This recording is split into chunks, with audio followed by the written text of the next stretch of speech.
I mean, when I was out filming in Nebraska, halfway through filming, the day before I was supposed to go to this Flashpoint event was the day that Charlie Kirk was shot and killed at that rally in Utah. Yeah. And I remember seeing, social media just absolutely blowing up in response to that.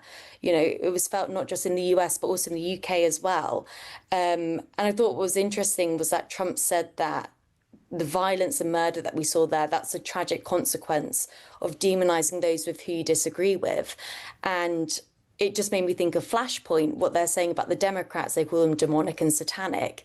And when I went to the Flashpoint event that evening, I was listening to the words that they were using in that event. They were calling Charlie Kirk a Christian martyr, but they were going on to say things like, we need to strike first and start the war. I'm Gene Bailey, and this is Flashpoint. This is a war on Christianity. There's a growing movement in the US who believe that there's a spiritual war taking place in America, and that Trump was anointed by God. I was saved by God to make America great again. I believe that. I'm Jo Crawford, and I've been investigating Flashpoint, a TV show that's been championing this rhetoric that's been linked to the violence of January 6th.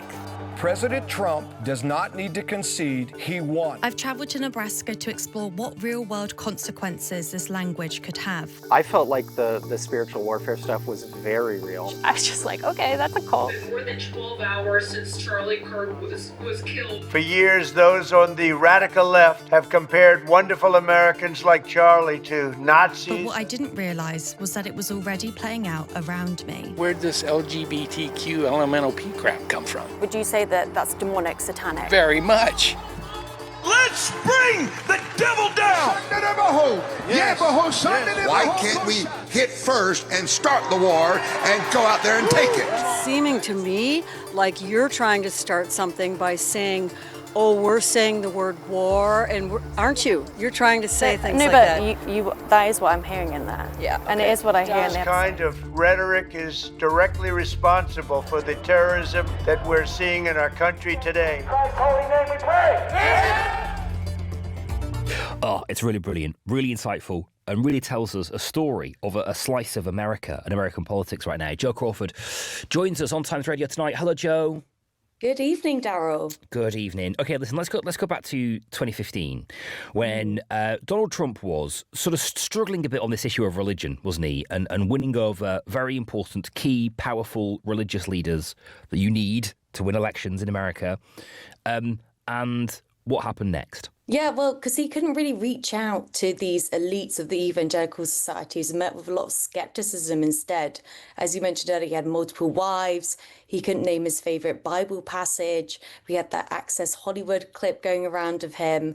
So to try and form that base with white evangelicals in America, he turned to his spiritual advisor, a woman called Paula White Cain. She is seen as a fringe person herself within evangelicalism. She's a mega church pastor. She believes in the prosperity gospel. And so she turned to her friends within the fringe movement of evangelicalism. And that included a lot of people within this movement called the New Apostolic Reformation. And so a lot of these fringe figures that got to first meet Trump in those early days, they've actually grown on to become huge names within evangelicalism. And one of those people to meet Trump was this guy called Kenneth Copeland. He was a televangelist, and he owns this channel called the Victory Channel. And so flash forward to 2020, the Victory Channel launches this show called Flashpoint, which features a lot of these people within the New Apostolic Reformation. Right, this is a really important point, isn't it? Because it's easy to sort of feel like the evangelical movement, the Christian right in America, have sort of been won over by Donald Trump and have come to Donald Trump, and the sort of establishment figures of old are the same establishment figures, and they have just sort of shifted their political allegiances and their, presumably their sort of moral centres. That isn't true. It is also that the evangelical right and their leaders have shifted and changed. Literally who they are has changed. Yeah, I mean, there's a study by Brookings. They found that in 2011, white evangelicals were the least likely to say that personal immorality was incompatible with ethical political life. But then move forward to 2016, they were the most likely to agree with this. Explain again who Flashpoint is and the Victory Channel and Kenneth Copeland, this fascinating figure, isn't he, Kenneth Copeland? Yeah, so they're made up of figures within this New Apostolic Apostolic Reformation. And the New Apostolic Reformation, they believe in these modern day prophets and apostles. So Flashpoint isn't your regular political program. Their slogan is where prophecy and politics align. So they combine like political affairs with religion and prophecy. So their main host, this guy called Gene Bailey, you could see him as like your US news anchor. He will throw out a news clip and then he will turn to these so-called prophets and say, what's God saying about this? And they also believe in this thing called spiritual warfare, which is this idea that there's this ongoing battle between good and evil that's taking place in the world. So a lot of their regulars, they believe that the Democrats, for example, they're demonic, satanic, that there are these evil forces behind the Democrats that are trying to bring America down. But most importantly, that Trump was anointed by God. And crucially, the amount of people who are watching this channel, Jo, absolutely ballooned, particularly in, and there's no coincidence that this is at the same time as another major event, in January 2021. When the Flashpoint channel launched in around September 2020, the Victory channel was looking at around 55,000 views.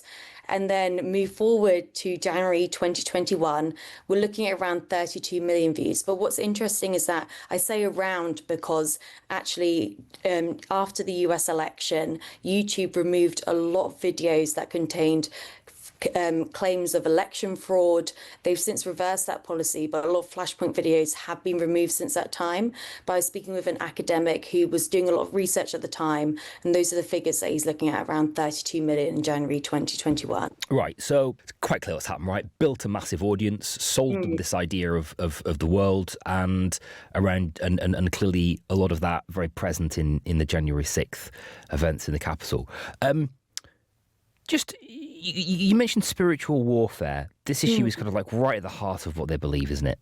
What explain that. What do we actually mean? What do they mean when they say spiritual warfare? Spiritual warfare, it's not uncommon within evangelicalism, but it was more seen as an idea of sort of being a battle within the mind, a battle of faith within your mind. But in the New Apostolic Reformation, they take it more literally. They see it as like a ongoing battle that's going on in the real world. And with Flashpoint, with a lot of the people that's on that program, they take it quite literally. So they will say that there's demonic forces behind people who don't really align with their views. So, or align with Trump's views, so the Democrats or people who are transgender within the LGBTQ community, they say there's demonic or satanic forces behind them. And so they will say that it's a spiritual battle, it's not a physical battle. But when you listen to their language, it sometimes comes across as being a lot more than that. And so they've gone all in on Donald Trump, right? All in on Donald Trump. He is the person they said that has been anointed by God to fight this spiritual warfare for them. Oh, yeah. I mean, I took interest in one of their panelists, a guy called Hank Kuhneman. He's a pastor who's also based in Nebraska. He runs a church called Lord of Hosts Church. And I met with two of his former members of his church. They left in 2018. They weren't Trump supporters, but they said that Hank had definitely become a lot more pro-Trump over time. They've never seen him have such a political affiliations with a leader like they have with Trump. And it's interesting because in 2020, in the build-up to that election, Hank claimed, as he calls himself a prophet, but he said that God has said that Trump is going to win the election. And then when Trump didn't win the election, Hank went on to say that Trump did win the election and that God hates anyone that calls him a false prophet. We've talked a bit about some of those evangelical leaders and how and why they've gone all in on Donald Trump. Jo, you met and spoke to some of the people who were part of this movement who are no longer. Just introduce us. We'll hear from them in a sec. Just introduce us to Charles and Kelsey and who they are. Yeah, so I met with Charles and Kelsey. They were part of Hank Kuhneman's church. He was a Flashpoint panelist, but they left in 2018. They actually left the church because they weren't Trump supporters at that time. Hank Kuhneman had become a big Trump supporter, and that's the reason why they left the church. But they were big believers of spiritual warfare. So that's why I went to go and speak to them about what it feels like to be part of a spiritual warfare. Okay, here's what they had to say about that. Something I see a lot on Flashpoint and with Kuhneman is talk about spiritual warfare. What does that mean to you? Is that something that you experienced at the church? I felt like the spiritual warfare stuff was very real. I believed it. I believed that it was very real, that we were fighting off demons and protecting people and, And it pushing did Satan out of our country. And feel like the Democrats were scheming and plotting, and or like it was that they're either super directly evil or they were just like poor, tricked people falling for the devil's tricks. And so it did just feel like everything was intentional. Everything was demon orchestrated or angelically orchestrated. Yeah. I remember them saying that like a lamp can have the spirit of the devil on it or something, and so you'd have to regularly go through your house and ask what's demonic and throw it away, and sometimes it's not even a demonic lamp, it's just a lamp. I see on Flashpoint a lot that they call people who are Democrats or who don't agree with Trump as being in some ways related to Satan, they're demonic. If you're part of that world and you listen to that information, how do you feel about those sort of people in the real world? I think it makes you question everybody. I think it makes you look at your coworkers with suspicion and fear. I think it's very othering. You know, it makes you buckle down with your safe in-group that has your same political beliefs and same religion and all this stuff, and question and be afraid of everyone else. I mean, that's where I was. I remember unfriending people, and it was simple things like abortion or they voted for Obama, and I was like, how dare you? Charles and Kelsey speaking to Jo Crawford. Jo, it's fascinating listening to that, isn't it? How these people kind of were, I mean, is radicalised too strong a word? I mean, I think it's interesting because Charles and Kelsey both saying that they grew up with very similar backgrounds to the church that Hank Kuhneman has. And I mean, I said to them, you know, you spent your time and money going to this church. You were consenting adults. How do you feel about it? And they were saying to me that actually it was part of the background that they grew up in. They were sort of primed to go to that church, and also confusion about the world and this sense of, you know, feeling lost within the world. And they saw Hank Kuhneman as sort of being this figure that had all the answers for them. I mean, Hank since then has gone on to be very pro-Trump. That's why Charles and Kelsey left the church, because they didn't like his affiliation with Trump. But I mean, since then, Hank's gone on to say that God will protect the US from COVID-19 because the Trump administration has sided with life in the womb. He's gone on to say that Joe Biden was replaced by a body double. And as I mentioned earlier, that Trump won the 2020 election.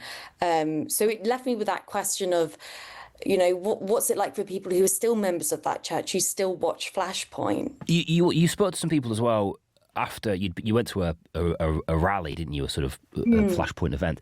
It was quite interesting because you were trying to sort of get to the bottom of why these people who subscribed to Christianity effectively were endorsing and throwing themselves behind a man who appears to be at odds with the values of Christianity in Donald Trump. Yeah, and I mean, that was interesting because I asked people, you know, do you think that Trump was anointed by God? And a lot of people said to me, you know, he's not the typical figure that you would have expected him to be. And I did speak to one man and he said, you know, he was a bit of a bad boy billionaire. That's what he said. But they went on to say that Trump's done a lot for Christians. And I mean, we look at the IRS ruling about the Johnson Amendment in the US. Trump was very pro on that. It's all about getting churches to be able to electioneer from the pulpit. Since then, the IRS has moved forward with that. They're now allowing churches to electioneer from the pulpit without having to pay tax effectively. And they sort of see Trump as this figure that, you know, he's not your definition of a Christian man, but he's helping to move Christianity in the right way. I think that's how they see him. I've also become quite interested in this idea of sort of civil war and civilization collapse as well lately, because it's very present in some of the most sort of extreme and dystopian views that people are pushing, particularly online, particularly on TikTok. We've talked in the last couple of weeks about this idea of sort of a dystopian modern Britain being kind of sold on TikTok and that doing really good numbers. the sort of extreme or sort of fringes of political discourse at the moment are really going in on selling and promoting this idea of civilization collapse. I mean, when I was out filming in Nebraska, halfway through filming, the day before I was supposed to go to this Flashpoint event was the day that Charlie Kirk was shot and killed at that rally in Utah. Yeah. And I remember seeing, social media just absolutely blowing up in response to that. It was felt not just in the US, but also in the UK as well. And I thought what was interesting was that Trump said that the violence and murder that we saw there, that's a tragic consequence of demonizing those with who you disagree with. And it just made me think of Flashpoint, what they're saying about the Democrats. They call them demonic and satanic. And when I went to the Flashpoint event that evening, I was listening to the words that they were using in that event. They were calling Charlie Kirk a Christian martyr, but they were going on to say things like, we need to strike first and start the war, and lots of words about warfare. And, I went to speak to a lot of people outside the event and said, do you think that language that emboldens people in some ways? And a lot of people were saying, no, it's the left, they're the party of violence. And I would challenge them on that and say, do you think it's both sides? Can you see both sides? But a lot of people that I spoke to said, no, it's just the left. So, there was a sort of barrier in, communication there, I guess. Yeah. And it is there is a deeply frustrating hypocrisy that runs through this. I think I can, I don't mind saying that's how I feel about this. And watching the documentary that you did was kind of in equal parts fascinating and in equal parts frustrating because this movement accused the left in America of demonizing them, whilst also literally at the same time using the word demon with all of those people that they disagree with. And there is an extraordinary cognitive dissonance going on here, where they sort of go all in on this man who, as I say, is sort of completely at odds with the values of Christianity. It is completely and utterly unrecognisable. And then I also think, there are people in this organisation, in this movement, who are clearly kind of doing the radicalising of people, right? They're clearly saying things that are untrue, that are false. They are leading people down a path of falsehoods and indignity and at the same time, there are also people in there who are lost, right? The kind of people who are looking for a community and sense of purpose and all that sort of stuff, and they are finding it in these people who are exploiting them. That's how I felt about it. Yeah, and I spoke to a lot of people who I would say, how do you feel about this language of spiritual warfare, of demonizing Democrats? And a lot of people did speak to me and they said, I personally wouldn't agree with that. But I think they affiliate with it because there's a disenfranchisement with the media, with government and things like that. And we can relate to that in the UK as well. There's a growing movement of people who also feel the same way. And I think for them, the same with Charles and Kelsey, if you have a figure there that, has the answers for you, sometimes it's quite nice to listen to, I guess.